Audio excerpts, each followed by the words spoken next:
நண்பர்கள் அனைவருக்கும் வணக்கம். இன்னைக்கு இந்த காணொலியில ஒரு அருமையான கதையை தான் நான் உங்களுக்காக கொண்டு வந்திருக்கேன். அமித் அப்படின்ற பிச்சை எடுக்கக்கூடிய ஒரு நபர் இருக்காரு. அந்த பிச்சை எடுக்கக்கூடிய நபரை ஒரு பொண்ணு கொஞ்சம் கொஞ்சமா காதலிக்க ஆரம்பிக்கிறாங்க. பிச்சைக்காரனை எப்படி ஒரு பொண்ணு காதலிக்க ஆரம்பிச்சாங்க, அதே மாதிரி அந்த பிச்சைக்காரன் இவங்களுக்கு கடைசியில ஒரு ஷாக் கொடுக்குறான். அது என்ன ஷாக் அப்படின்றதெல்லாம் இந்த கதையை முழுசா கேட்டு நீங்க தெரிஞ்சுக்கோங்க. இந்த கதைக்குள்ள போறதுக்கு முன்னாடி நம்ம சேனலை இன்னும் சப்ஸ்கிரைப் பண்ணாம இருக்கீங்கன்னா கண்டிப்பா சப்ஸ்கிரைப் பண்ணி வச்சுக்கோங்க. தொடர்ச்சியா இந்த மாதிரி நிறைய வீடியோக்கள் வரும். அதே மாதிரி நம்ம எக்ஸ்பிளனேஷனுக்குள்ள போறதுக்கு முன்னாடி இந்த வீடியோக்கு ஒரு லைக் போடுங்க. அதே மாதிரி ஐ பண்ற ஆப்ஷனை கிளிக் பண்ணுங்க. அப்பதான் உங்களை மாதிரி பாக்குற நிறைய பேர்கிட்ட இந்த வீடியோ கொண்டு போய் ரெக்கமெண்டேஷன்ல காட்டும். இப்ப நம்ம கதைக்குள்ள வந்துடலாம். இந்த கதையோட தொடக்கமே அமித் அப்படின்ற ஒரு பெரிய பிசினஸ் மேனை காட்டுறாங்க. என்ன அமித்னு ஒரு பிச்சைக்காரன்னு சொன்ன, இப்ப பிசினஸ் மேன் சொல்றது தானே யோசிக்கிறீங்க. அமித்தை பொறுத்த வரைக்கும் பிசினஸ் மேன் தான். அமித் மைண்டுக்குள்ள ஒரு விஷயம் திரும்ப திரும்ப ஓடிட்டு இருக்கு. அது என்னன்னா இவருக்கு கல்யாண வயசு வந்துருச்சு. ஆனா நம்ம கல்யாணம் பண்ணா ஒரு சரியான பொண்ணை தான் பண்ணணும். நம்ம பணத்தை பார்க்க கூடாது. நம்ம இப்படி பணக்காரனா இருக்கும், அதே மாதிரி அழகா இருக்கும், இதெல்லாம் பார்க்காம நம்ம மனசை மட்டும் பார்க்கக்கூடிய ஒரு பொண்ணை நம்ம திருமணம் முடிக்கணும்னு யோசிக்கிறாரு. ஏன்னா சமீபத்துல இவரோட இடத்துல ஒரு விஷயம் நடந்திருக்கும். அது என்னன்னா, இவர் முன்னாடி ரொம்ப பயபக்தியா ரொம்ப மரியாதையா பேசுறவங்க பின்னாடி போய் ரொம்ப மோசமா பேசுறாங்க. அதெல்லாம் இவர் 2-3 இடத்துல கவனிக்கும் போது அப்ப நம்ம பணத்துக்காக நம்மளுக்கு முன்னாடி மரியாதை கிடைக்குது. ஆனா நம்மளோட உள்ளம் நம்ம நல்லவன் தான், அதாவது பணம் வச்சிருக்கவன் மட்டும் கிடையாது, நல்லவன். ஆனா அதுக்கான மரியாதை நமக்கு கிடைக்கல. அந்த மாதிரி மரியாதை தரவங்களை நம்ம கண்டுபிடிக்கணும், அவங்கள கல்யாணம் பண்ணணும், அதுதான் சரியா இருக்கும்ன்ற மாதிரிலாம் யோசிக்கிறாரு. இவரை பொறுத்த வரைக்கும் பிசினஸ் மேனேஜ் பண்றதுக்குலாம் நிறைய பேர் இருக்காங்க. இவரோட அப்பாவே மேனேஜ் பண்ணுவாரு. சோ இவர் என்ன பண்றாருன்னா, நான் ஒரு பிரேக் எடுத்துக்க போறேன் அப்படின்ற மாதிரி எல்லார்கிட்டயும் போய் சொல்றாரு. போய் சொன்னவர் என்ன பண்றாருன்னா, ஒரு கோயிலை செலக்ட் பண்ணலாம், அந்த இடத்துல பிச்சைக்கார மாதிரி நம்ம நடிக்கலான்ற மாதிரி யோசிக்கிறாரு. இவர் பேசிக்காவே ரொம்ப அழகா இருப்பாரு. ஆனா இவரே கொஞ்சம் அலங்கோலமா மாத்திடுறாரு. பிச்சைக்காரன் படத்துல நம்ம விஜய் ஆண்டனி சார் பண்ணுவார்ல, அதே மாதிரி இவரோட ட்ரெஸ் இவரே அழுக்கா மாத்திடுறாரு. சோ மொத்தமாவே ஒரு பிச்சைக்காரன் எப்படி இருப்பானோ அந்த மாதிரி இவரே மாத்திக்கிறாரு. ஒரு கோயில் வாசல்ல நம்ம பிச்சைக்கார மாதிரி உட்காந்துடலான்ற மாதிரி யோசிக்கிறாரு. நீ யாரு புதுசா இருக்கன்ற மாதிரி அங்க இருக்கவங்க சில கேள்வி எல்லாம் கேட்கறாங்க. இவரும் எப்படியோ மேனேஜ் பண்ணி அவங்க கூட கொஞ்சம் கொஞ்சமா சேர ஆரம்பிச்சிடுறாரு. இப்படி அந்த இடத்துல உட்காந்து இவர் பிச்சைலாம் கேட்டுட்டு இருக்காரு. யாசகம் கேட்கறதுன்னு சொல்லுவாங்கல்ல, அந்த மாதிரி இவர் யாசகம் கேட்டுட்டு இருக்காரு. அப்ப ரெகுலரா ஒரு பொண்ணு கோயிலுக்கு வராங்க. அவங்க பேரு ரூபி அப்படின்றது. அவங்க ரொம்ப முக்கியமான கதாபாத்திரமா இருப்பாங்க. அவங்க ரெகுலரா கோயிலுக்கு வராங்க, அவங்க பூஜை எல்லாம் பண்றாங்க, போறாங்க. எப்பவுமே வரும்போது யாருக்காவது காசெல்லாம் போட்டுட்டு தான் போயிட்டு இருக்காங்க. இவருக்கு காசெல்லாம் போடல, மத்தவங்களுக்கு காசை போட்டுட்டு போயிட்டு இருக்காங்க. ஒரு நாள் இவர் பெருசா காசு வராம ரொம்ப பசியோட இருக்காரு. அமித்தை பொறுத்த வரைக்கும் வீட்டுல ஆடம்பரமா சாப்பிட்டு இருப்பார்ல, இந்த இடத்துல கொஞ்ச நாளா சரியாவே சாப்பிட்டு இருக்க மாட்டாரு. சரியா சாப்பிடாம ரொம்ப டயர்டா தான் இவர் அந்த நாள் உட்காந்துட்டு இருக்காரு. வெயில் வேற பயங்கரமா அடிக்குது. இவர் ரொம்ப டயர்டா உட்காந்துட்டு இருக்காரு.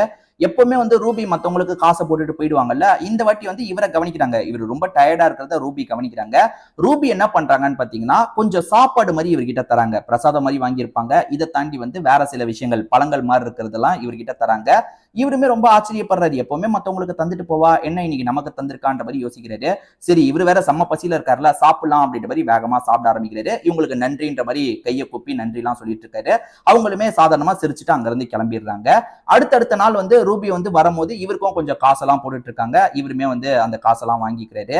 இவர் அங்க இருக்க ஏதாவது ஒரு பொண்ணு, அதாவது அந்த பொண்ணை நம்ம இம்ப்ரெஸ் பண்ணணும். அந்த பொண்ணு கண்டிப்பா பிச்சைக்காரன்றவனை பார்த்து இம்ப்ரெஸ் ஆக மாட்டா. ஆனா நல்ல மனசு இருக்கும் போது நம்ம மனசை மட்டும் பார்த்து காதலிக்க தொடங்குறாளா பாப்போன்ற மாதிரி ஒரு எண்ணத்துல தான் இவர் உட்காந்துட்டு இருக்காரு.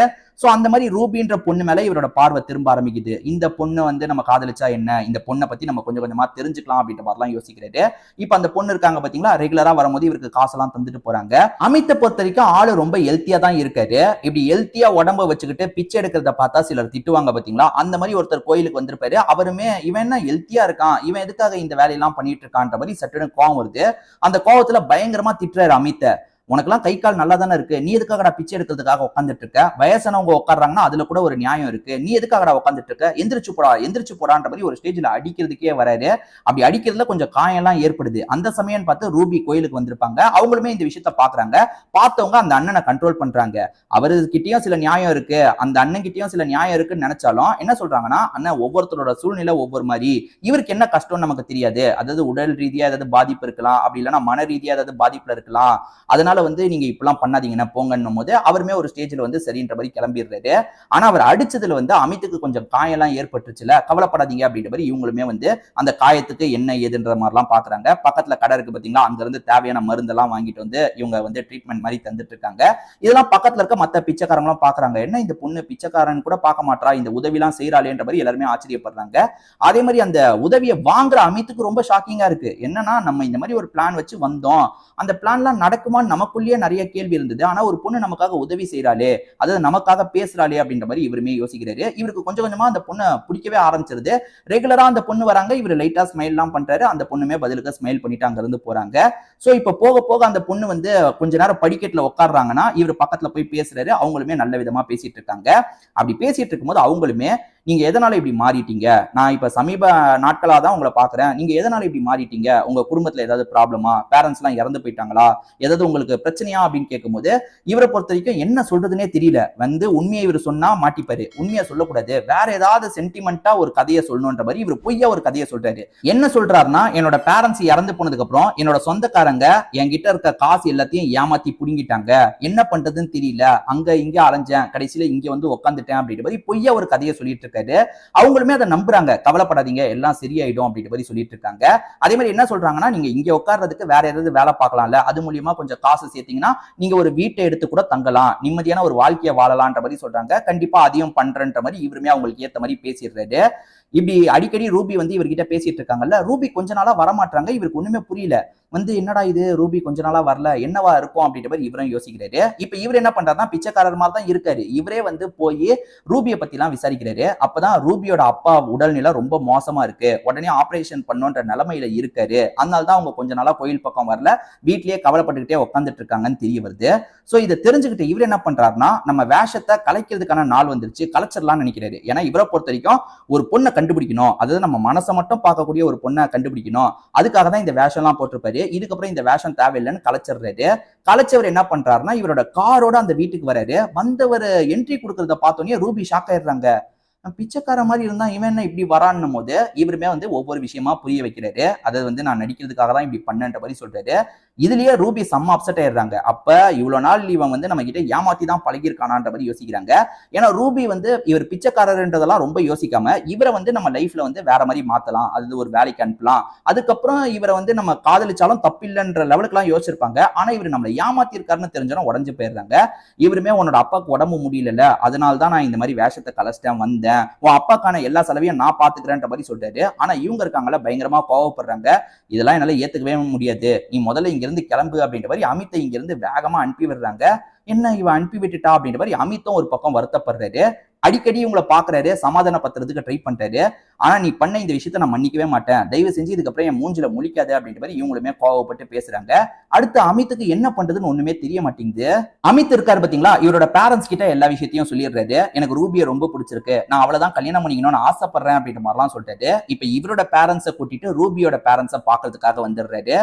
ரூபியை நான் இப்படிதான் காதலிக்க ஆரம்பிச்சேன், நான் இந்த மாதிரி ஒரு டெஸ்ட் வச்சேன், அதுல அவ ரொம்ப கோச்சுக்கிட்டா அப்படின்ற மாதிரி பேரண்ட்ஸ்க்கு எல்லா விஷயத்தையும் புரிய வைக்கிறாரு. அதே மாதிரி ரூபியை பொறுத்த வரைக்கும் அப்பாக்கு எப்படியாவது ஆபரேஷன் பண்ணணும்ன்ற மாதிரி எல்லா இடத்தையும் காசு அரேஞ்ச் பண்றதுக்கு ட்ரை பண்ணிட்டு இருக்காங்க. அவ்வளவு பெரிய அமௌண்ட்டை என்ன பண்ணாலும் சரி அவங்களால அரேஞ்ச் பண்ண முடியாது. இதை புரிஞ்சுக்கிட்ட இவர் என்ன பண்றாருன்னா, வேற யாரோ வந்து ஹெல்ப் பண்ற மாதிரி ரூபியை நம்ப வைக்கணும்ன்ற மாதிரி ஒரு டிராமா பிளே பண்றாரு. இந்த டிராமா தெரிஞ்சா இன்னும் கோவப்படுவா, அதனால தெரியாத மாதிரி நம்ம மெயின்டைன் பண்ணணும் அப்படின்ற மாதிரி சில விஷயங்கள்லாம் பண்றாரு. அதாவது வேற ஒருத்தர் உதவி பண்றதுக்காக வர மாதிரியும் அப்பாவோட ஆபரேஷனை அவர் பண்ணி தரேன்னு சொல்ற மாதிரியும் சில டிராமாவை கிரியேட் பண்ணிடுறாரு.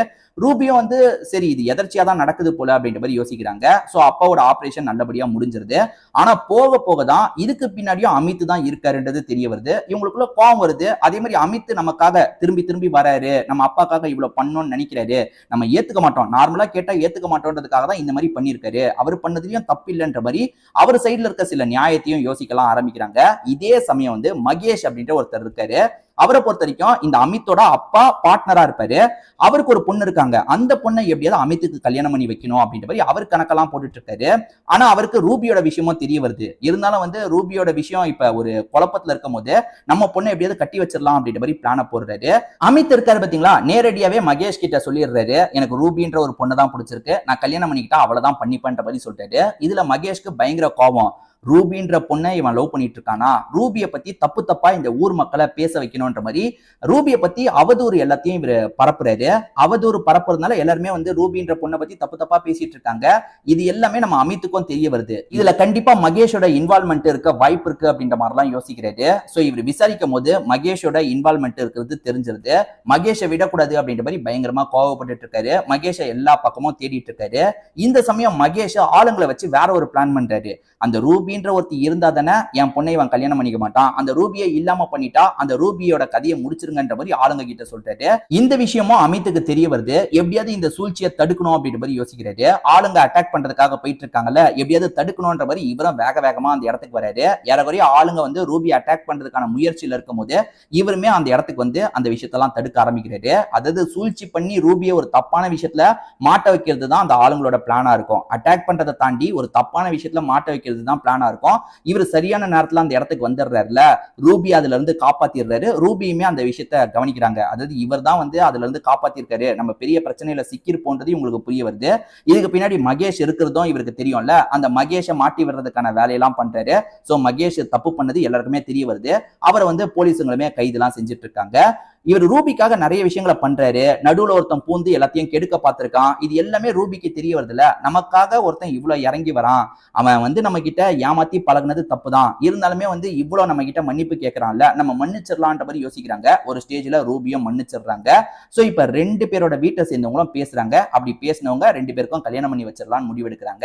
இவங்க ரெண்டு பேருக்குமே ஒரு ஸ்டேஜ்ல நல்லபடியா கல்யாணம் முடியுது. இவங்க ரெண்டு பேருமே வந்து ஏழைங்களுக்கு உதவி செய்யற மாதிரி, அதாவது பிச்சை எடுக்கிறவங்க, யாசகம் எடுக்கிறவங்களுக்கு உதவி செய்யற மாதிரி ஒரு அறக்கட்டளையா ரன் பண்ணா என்ன, ஃப்ரீயா சாப்பாடு போடுறது, அதே மாதிரி உங்களுக்கு தேவையான அத்தியாவசிய பொருள்லாம் தரது, இந்த மாதிரியான விஷயத்த பண்ணா என்னன்னு யோசிக்கிறாங்க. ரூபி தான் இந்த ஐடியாவை சொல்லியிருப்பாங்க. நான் வந்து நிறைய காசெல்லாம் சேர்த்ததுக்கு அப்புறம் அது பண்ணலான் இருந்தேன்ற மாதிரி சொல்லும் போது ஒன்னும் பிரச்சனை இல்லை, நம்ம பண்ணலான்ற மாதிரி இவருமே அந்த மாதிரி ஒரு அறக்கட்டளையை ஆரம்பிக்கிறாரு.